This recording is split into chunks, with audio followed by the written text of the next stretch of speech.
আছে সবাই অনেক হেল্প করেছে আমাদেরকে আর কি, বাবাইরই সব মানে পাড়ার বন্ধু সিনিয়র সব এরকম। চটলু যে হচ্ছে মানে ওর নাম অ্যাকচুয়ালি চটলু না, ওর ভালো নামটা আমি ঠিক জানি না, যাই হোক ও খুব হেল্প করে দিয়েছে।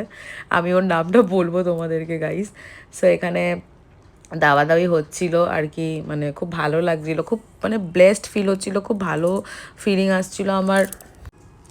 এই জন্যেই মানে আমি এই জিনিসটা ছোট করে হয়তো করেছি, 250-300 জন লোককে খাওয়াতে পেরেছি।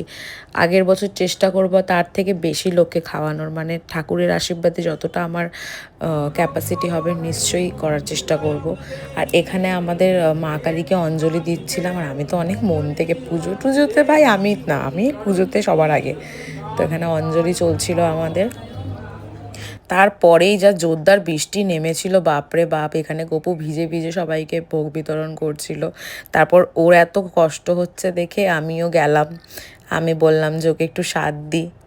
আর এখানে আমি একটু ওদের সাথে একটু মজাই করছিলাম আর কি, সবাইকে দেখাচ্ছিলাম এই সেই। এখানে গপুর কষ্ট হচ্ছে দেখে আমিও একটু চলে আসলাম যে আহারে ছেলেটা এত কষ্ট করছে, আমিও। গাইস, তোমাদের ভিডিওটা ভালো লাগলে প্লিজ একটা লাইক আর কমেন্টসে জানিও কেমন লাগলো ভিডিওটা। ততক্ষণের জন্য